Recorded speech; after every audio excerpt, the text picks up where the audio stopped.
treason, Supreme Court adjourns Nnamdi Kanu'S case to September 14. The Court of Appeal had earlier granted a stay of execution on its verdict, which discharged Kanu of terrorism charges filed against him by the federal government. As we know, Nnamdi Kanu has been in detention for years and is the leader of the indigenous people of Biafra, IPOB. The Supreme Court has adjourned the hearing of the suit filed by Kanu till September 14. Kanu has approached the court to appeal the verdict of the appeal court, stopping his release from the custody of the Department of State Service, DSS. During Thursday's proceedings, the Apex Court, Supreme Court, granted the application of the Attorney General of the Federation, Abubakar Malami, to file additional processes in response to Kanu's filing, which was done on Tuesday. The Apex Court said even if it proceeds to hear the appeal, there is no space within its calendar to write and deliver the verdict within the 90-day deadline. But the truth, what's really happening? This case has been adjourned. Kanu, there was time that he was sick. There was time that they said he was poisoned. There was time that they said they would raise him. But still, everything is being adjourned and delayed. What's really the issue? Is it really a threat to the economy? If it's a threat, where are the evidences? Fine, a state or a country will never take lightly an act of treason. But has Kanu committed an act of treason? Is he fighting for a just cause? The Biafrans have said they want their own country. Are they fighting with the right cause? Is it right at all to detain somebody for years? Nnamdi Kanu's case has been adjourned to 14th of September 2023. The Court of Appeal had earlier granted a stay of execution on its verdict, which discharged Kanu of terrorism charges filed against it by the federal government.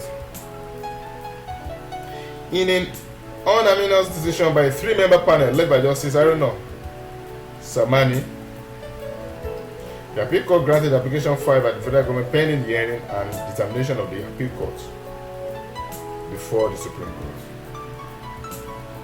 Kanu has been in detention since he was brought back from Kenya on June 19, 2021. We saw that he was brought back from Kenya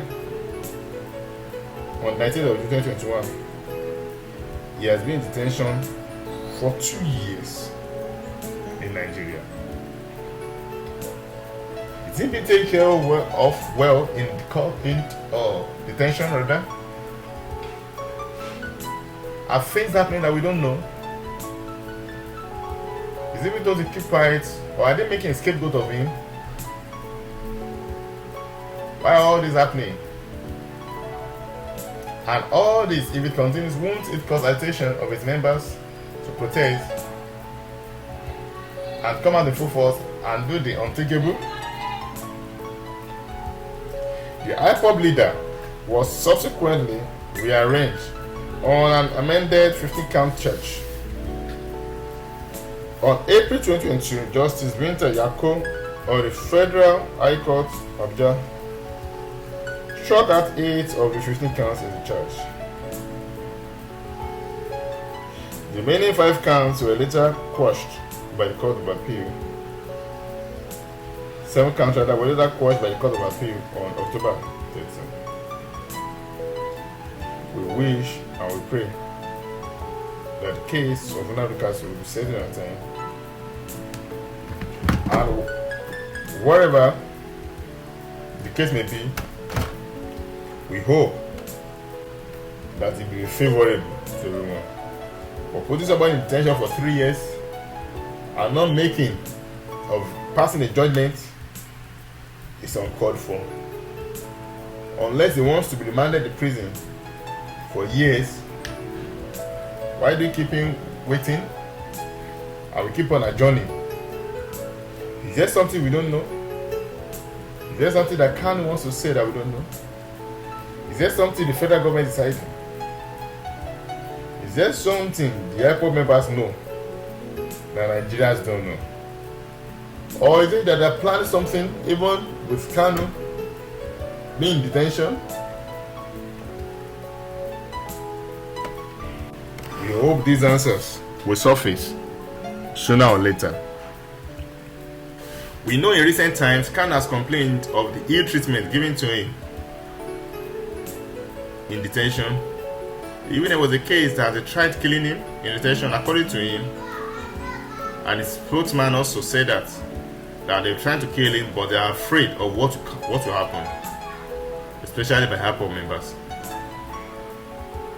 Nnamdi Kanu has been a great leader to its people, according to what they've said, and they said nothing will deter them from having their own nation, which is called Biafra.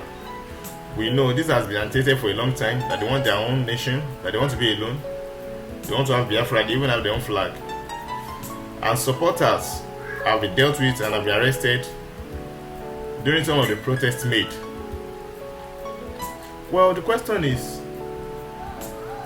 it right and right for Nigeria to divide based on different things happening in the states? A lot of people say a state depends on another state, like South depends on North, North depends on West, according to its zones. Can a state stand on its own? Can it function well? Does it need the assistance of others?